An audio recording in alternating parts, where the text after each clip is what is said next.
Halo siswa cerdas, hebat, dan merdeka. Kembali lagi belajar dengan Bu Guru Putri.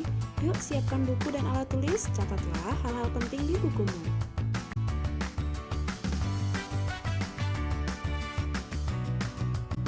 Halo, apa kabar nih anak-anak? Hari ini kita lanjut yuk bahas tentang kerajaan-kerajaan yang ada di Indonesia. Yaitu ada kerajaan yang bercorak Islam. Di antaranya yaitu Kerajaan Samudra Pasai, Kerajaan Malaka, Kerajaan Aceh, Kerajaan Demak, Kerajaan Banten, Kerajaan Mataram, Kerajaan Gorontalo, dan terakhir Kerajaan Ternate Tidore. Oke, Bu Guru akan bahas terlebih dahulu secara singkat awal mula penyebaran agama Islam di Indonesia. Awal mula kedatangan bangsa Arab ke Indonesia yaitu untuk melakukan perdagangan. Lambat laun, para pedagang tersebut mulai memperkenalkan agama Islam di Indonesia. Kemudian disusul oleh pedagang Islam dari Mesir, Persia, dan juga Gujarat. Selain itu, perkembangan agama Islam di Indonesia semakin meluas karena adanya golongan muballigh atau guru agama Islam, yaitu golongan yang pekerjaannya memang khusus untuk mengajarkan agama Islam. Selain itu, ada juga golongan sufi dan juga peran-peran dari wali songo dan ulama untuk menyebarkan agama Islam melalui berdakwah, mengajar, serta pendirian pesantren. Kita bahas yaitu Samudra Pasai. Kerajaan Samudra Pasai didirikan pada abad ke-13 oleh Ngurah Khair. Kerajaan ini terletak di pesisir timur Laut Aceh. Kerajaan ini merupakan kerajaan Islam pertama kali di Indonesia. Nah, Kerajaan Samudra Pasai mengalami kemakmuran terutama setelah Pelabuhan Pasai dibuka. Hubungan Kerajaan Samudra Pasai dengan Kerajaan Perlak berjalan harmonis.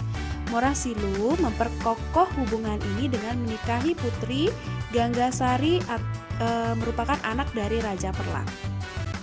Nah, berikut adalah raja-raja yang pernah memerintah di Samudra Pasai, yaitu ada 13 raja. Adapun peninggalan-peninggalan dari Kerajaan Samudra Pasai yaitu tertera pada gambar, serta adapun faktor eksternal yang membuat Kerajaan Samudra Pasai runtuh adalah karena serangan dari Kerajaan Majapahit dari Jawa Timur. Samudra Pasai yang berhasil menjadi pusat perdagangan strategis di Selat Malaka membuat Kerajaan Majapahit berambisi untuk menyatukan Nusantara dengan cara menyerang Kerajaan Samudra Pasai. Selanjutnya yaitu Kerajaan Malaka. Kerajaan Malaka ini didirikan oleh Parameswara, seorang pangeran Hindu keturunan Palembang.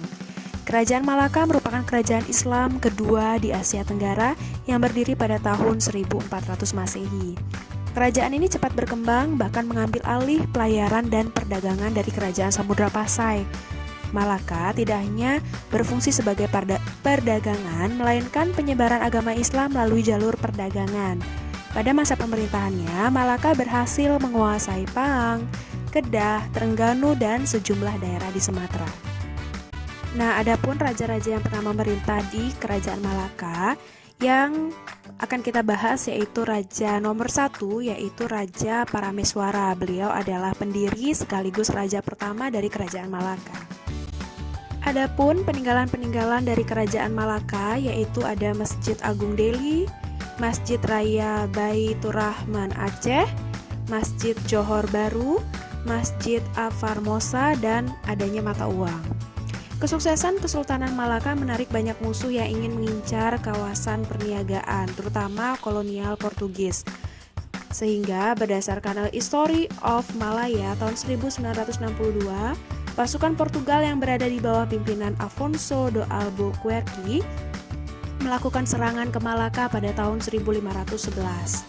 Masih di tahun yang sama, Kesultanan Malaka semakin melemah dan runtuh, kemudian jatuh ke tangan Portugis. Sultan Mahmud Syah yang saat itu memimpin Malaka sebagai raja terakhir memindahkan ibu kotanya ke Bintan, Riau. Dia pun meninggal dunia di Kampar. Dengan runtuhnya Malaka, muncul Kerajaan Aceh yang kemudian mengambil alih perdagangan di Malaka. Selanjutnya yaitu Kerajaan Aceh. Kerajaan Aceh berdiri pada tahun 1514 Masehi, di mana wilayah Kerajaan Aceh ini hanya mencakup Banda Aceh dan Aceh besar saja yang dipimpin oleh ayah Ali Mugayat Syah. Ketika Mugayat Syah naik tahta menggantikan ayahnya, ia berhasil memperkuat kekuatan dan mempersatukan wilayah Aceh dalam kekuasaannya. Termasuk, ia juga menaklukkan Kerajaan Pasai. Aceh merupakan salah satu pusat perdagangan yang sangat ramai di Asia Tenggara. Kerajaan Aceh pada masa itu juga memiliki hubungan diplomatik dengan dinasti Utsmani di Turki, Inggris, dan Belanda. Nah, ini adalah beberapa raja-raja yang pernah memerintah di kerajaan Aceh. Anak-anak bisa lihat sendiri, kurang lebih di sana ada 34 raja yang pernah memerintah di kerajaan Aceh. Yang terakhir ada Sultan Muhammad Daud Shah. Nah, anak-anak bisa lihat ada beberapa peninggalan-peninggalan dari kerajaan Aceh sesuai dengan foto yang sudah ada di layar. Adapun penyebab runtuhnya kerajaan Aceh ini dan mengalami kemunduran yang sangat pesat pada tahun 1641 atau sepeninggal Sultan Iskandar Thani. Hal ini disebabkan karena perebutan kekuasaan di antara para pewaris tahta. Selain itu, Belanda semakin menguasai wilayah Pulau Sumatera dan Selat Malaka. Kita bahas yang selanjutnya yaitu Kerajaan Demak. Kerajaan Demak berdiri sekitar tahun 1400 Masehi. Berdirinya Kerajaan Demak ini dilatar belakangi oleh melemahnya pemerintahan Kerajaan Majapahit atas daerah-daerah pesisir utara Jawa. Daerah-daerah pesisir seperti Tuban dan Cirebon sudah mendapat pengaruh Islam. Dukungan daerah-daerah yang juga merupakan jalur perdagangan yang kuat ini sangat berpengaruh bagi pendirian Demak sebagai kerajaan Islam yang merdeka dari Majapahit. Raden Patah adalah raja pertama dari kerajaan Demak ini. Raja-raja yang pernah memerintah di kerajaan Demak ini ada 5 orang. Yang pertama ada Raden Patah, raja pertama sekaligus pendiri. Yang kedua Patih Unus, yang ketiga Sultan Trenggana, keempat Sunan Prawoto, dan yang kelima ada Arya Penangsang. Adapun peninggalan-peninggalan dari kerajaan Demak ada makam Sunan Kalijaga, Masjid Agung Demak, dan Pintu Bledek. Salah satu gambarnya sudah ada di layar, kalian bisa lihat ya. Kemudian adapun penyebab runtuhnya kerajaan ini, yaitu setelah wafatnya Sultan Trenggono pada tahun 1546, kerajaan Demak mulai mengalami kemunduran karena terjadinya perebutan kekuasaan. Perebutan tahta kerajaan Demak ini terjadi antara Sunan Prawoto dengan Arya Penangsang. Selanjutnya kita bahas Kesultanan Banten atau Kerajaan Banten. Kerajaan ini berawal ketika Kesultanan Demak memperluas pengaruhnya ke daerah barat. Pada tahun 1524 atau 1525, Sunan Gunung Jati bersama pasukan Demak merebut pelabuhan Banten dari Kerajaan Sunda dan mendirikan Kesultanan Banten yang berafiliasi di Demak. Menurut sumber Portugis, sebelumnya Banten merupakan salah satu pelabuhan Kerajaan Sunda. Selain pelabuhan Pontang, Cigede, Tamgara atau Tangerang, Sunda Kelapa, dan Cimanuk.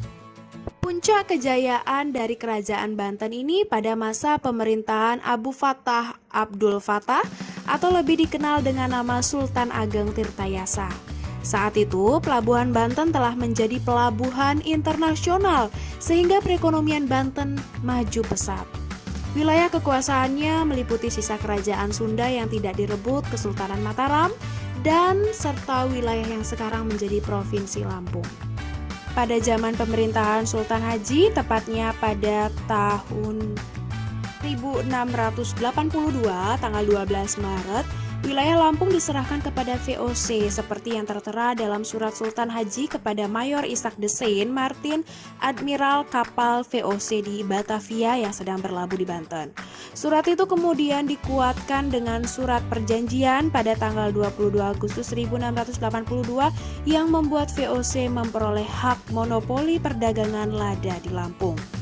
Kesultanan Banten dihapuskan pada tahun 1813 oleh pemerintah kolonial Inggris. Pada tahun itu, Sultan Muhammad Syafiuddin dilucuti dan dipaksa turun tahta oleh Thomas Stanford Raffles. Adapun raja-raja yang pernah memerintah di Kesultanan Banten, yaitu raja pertama ada Maulana Hasanuddin atau Pangeran Sembakingkin, merupakan raja pertama dari kerajaan Banten. Serta di nomor 16 ada Sultan Muhammad bin Muhammad Muhyiddin Zainusalim Him yang merupakan raja terakhir dari kerajaan Banten. Baik, adapun peninggalan-peninggalan dari kerajaan Banten seperti pada gambar yang tertera di layar, jejak peninggalan kerajaan Banten itu sangat banyak. Salah satunya berupa bangunan seperti Masjid Agung Banten, Istana Keraton Kaibon, Keraton Surosowan, Wihara Avalokiteswara, Benteng Spelwick, dan Meriam Kiamuk. Nah, adapun penyebab runtuhnya dari kerajaan ini sekitar tahun 1680 terjadi perselisihan dalam Kesultanan Banten. Anak dari Sultan Ageng Tirtayasa yakni Sultan Haji berusaha merebut kekuasaan dari tangan ayahnya. Perpecahan ini dimanfaatkan oleh Company VOC dengan memberi dukungan dan bantuan persenjataan kepada Sultan Haji sehingga perang saudara menjadi tak terhindarkan. Selanjutnya ada Kerajaan Mataram. Kerajaan ini berdiri pada tahun 1586 Masehi. Nah, setelah Sultan Hadiwijaya yang sebelumnya dikenal dengan nama Joko Tingkir wafat, kerajaan berpindah ke kawasan hutan Mentaok yang kemudian berganti nama menjadi Kerajaan Mataram. Dalam bahasa Sanskerta, Mataram berarti ibu, sedangkan istilah Matawis digunakan sebagai bentuk demonim dan kata sifat. Berdasarkan sejarahnya, ada dua kerajaan yang pernah ada di periode yang berbeda, dan keduanya disebut Mataram. Kerajaan selanjutnya sering disebut sebagai Mataram Islam atau Matawis untuk membedakannya dengan Kerajaan Mataram kuno yang ada di abad ke-8. Raja-raja yang pernah memerintah di Kerajaan Mataram Islam yaitu ada 11 orang. Yang pertama ada Danang Sutawijaya atau Panembahan Senapati yang menjadi raja pertama. Dan yang terakhir di nomor 11 ada Raden Mas Prabasuyasa Pakubuwana II sebagai raja terakhir dari Kerajaan Mataram. Kita bahas yuk peninggalan-peninggalan dari Kerajaan Mataram. Kerajaan Mataram Islam atau Matawis ini adalah kerajaan Islam terbesar terakhir di Jawa sebelum terbagi menjadi Surakarta, Yogyakarta, Mangkunagaran, dan Pakualaman.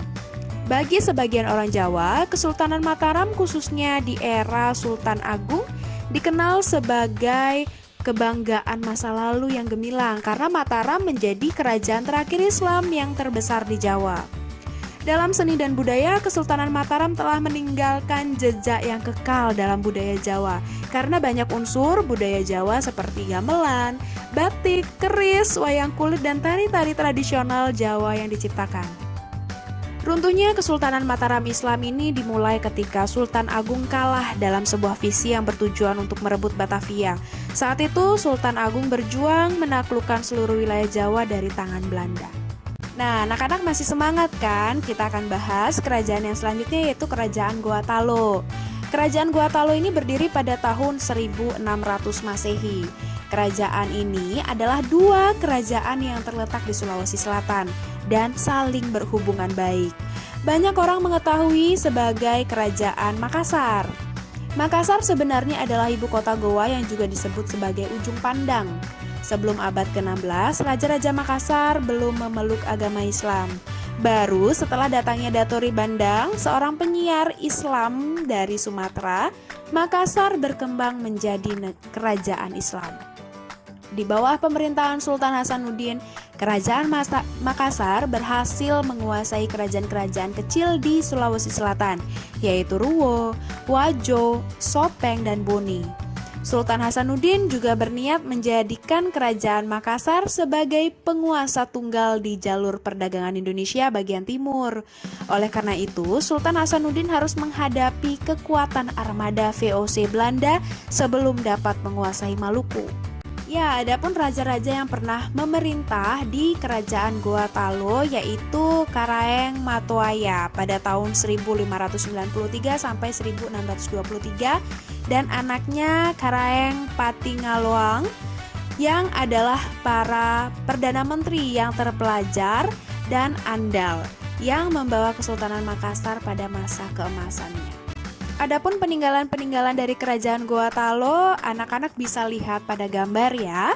Faktor-faktor yang menyebabkan hancurnya kerajaan ini adalah faktor politik adu domba yang dilakukan oleh Belanda. Wah, kala itu Raja Bone yakni Aru Palaka terpengaruh oleh adu domba Belanda untuk bersekutu dengan VOC menghancurkan Makassar. Kemudian Kerajaan Gotalo mengakui kekalahannya setelah bertahun-tahun berperang.